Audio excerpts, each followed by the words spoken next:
Good morning, my lovely children. Now I am going to teach you. The subject name is math and topic name is geometry. पढ़ाने से पहले मेरे दोस्त, किसी ने ठीक ही कहा है, मत सोचो कि तेरी सपना क्यों नहीं पूरा होता, मत सोचो कि तेरा सपना क्यों नहीं पूरा होता। हिम्मत वालों का इरादा कभी अधूरा नहीं होता। जिस इंसान के कर्म अच्छे होते हैं उसके जीवन में कभी अंधेरा नहीं होता। तो मेरे प्यारे बच्चों, आज हम लोग आपके पास उपस्थित हूँ मैथ क्लास में। तो मैथ क्लास में आज पढ़ाना था वृत्त से संबंधित आपका जो भी ज्योमेट्री है, उसके पहले एक इंट्रोडक्शन क्लास में कुछ जो बराबर आपका यूज होने वाला शाब्दिक है, शब्द है, उसको लेकर मैं आपके क्लास में उपस्थित हूँ। इसके पहले एक क्लास हो चुका है, आज दूसरा क्लास है। तो पहले हम लोग जानेंगे वृत्तों और चापों का सर्वांग समता। वृत्तों और चापों का सर्वांग समता क्या है?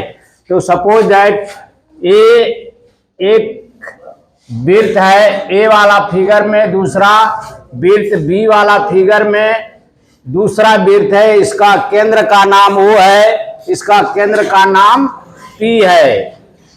तो यहां आपको दिया हुआ क्या है? यहां दिया हुआ है इसकी त्रिज्या OA और इसकी त्रिज्या PQ है। अगर दोनों का त्रिज्या अगर समान होगा तो ये दोनों त्रिभुज आपस में सर्वांग सम होंगे। जब त्रिज्या समान होगा तो दोनों त्रिभुज सर्वांग सम होंगे। इसको याद रखिएगा, ये बराबर भूत की तरह आएगा।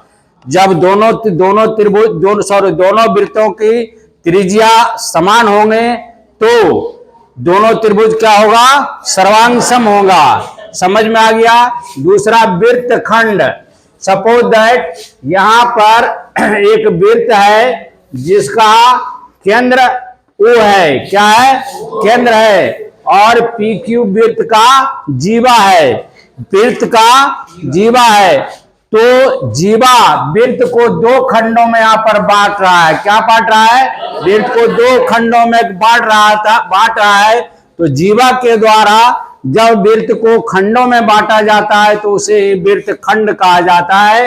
याद रखिए, ठीक है? तो यहां पर दो खंड हो गया है, एक ऊपर, एक जो इसको डॉटेड लाइन में दिखाया गया है, एक अलग खंड है और दूसरा अलग खंड है। इसी को कहते हैं वृत्त खंड। अर्थात यूं कहें कि जीवा के द्वारा वृत्त को खंडों में जो विभक्त किया जाता है उसी को वृत्त खंड कहते हैं। मेरा तीसरा मेरे दोस्त क्या है? जीवा द्वारा एक बिंदु पर आंतरित कोण। जीवा द्वारा एक बिंदु पर आंतरित कोण किसे कहते हैं? सपोज दैट यहां पर BAC एक कोण बन रहा है। ये सपोज दैट O वृत्त वाला, O केंद्र वाला एक वृत्त है, तो जिसमें BC क्या है? जीवा है। BC क्या है? जीवा है। तो कोण BAC अर्थात ये कोण BC द्वारा दीर्घ चाप BC पर स्थित बिंदु A पर आंतरित है। ये जो कोण है ये BC के आंतरित A वाला कोण को हम लोग क्या कहेंगे? जीवा द्वारा एक बिंदु पर आंतरित कोण को ही आंतरित कोण कहलाता है। अर्थात जीवा द्वारा एक बिंदु पर आंतरित कोण क्या होगा? BAC आंतरित कोण होगा। समझ में आ गया? अब आइए, चौथा नंबर हमारा है एक केंद्रीय या सकेंद्रीय वृत्त किसे कहेंगे? एक से अधिक वृत्त जिसका केंद्र एक ही हो। एक से अधिक वृत्त जिसका केंद्र एक ही हो उसको सकेंद्रीय वृत्त कहा जाता है। उसको क्या कहा जाता है?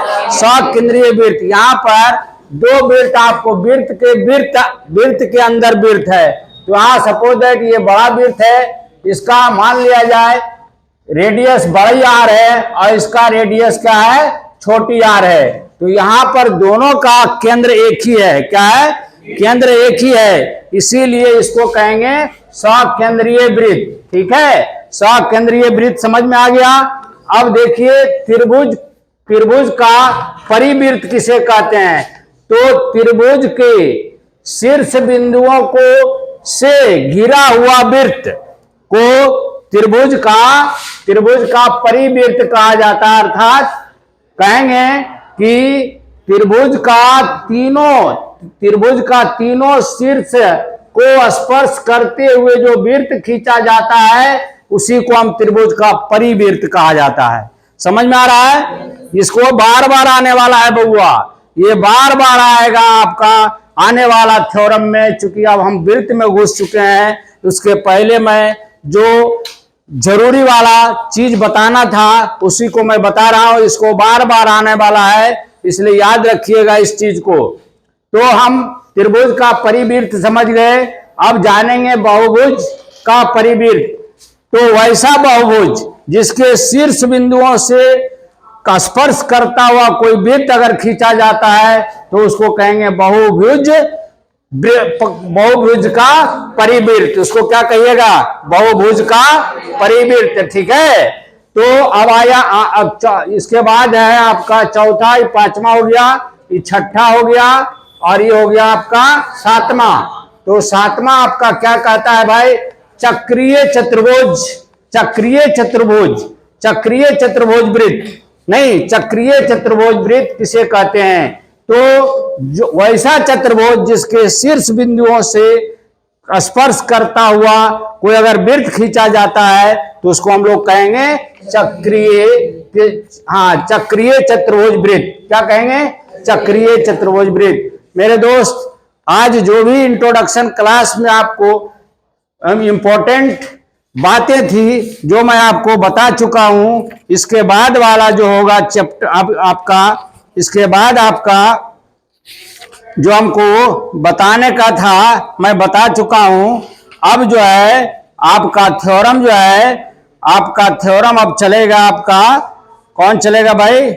वो चलेगा आपका 30 थ्योरम। तो 30 थ्योरम अगले दिन हम लोग पढ़ेंगे। इसी शब्दों के साथ मैं अपनी वाणी को विराम देता हूं। अगर मेरा वीडियो आपको अच्छा लगा तो इसे सब्सक्राइब करेंगे, लाइक करेंगे, कमेंट लिखेंगे एवं बेल आइकन को अवश्य दबाएंगे ताकि अगला नोटिफिकेशन आपको मिलता रहे। इसी शब्दों के साथ मैं अपनी वाणी को विराम देता हूं। जय हिंद, जय भारत।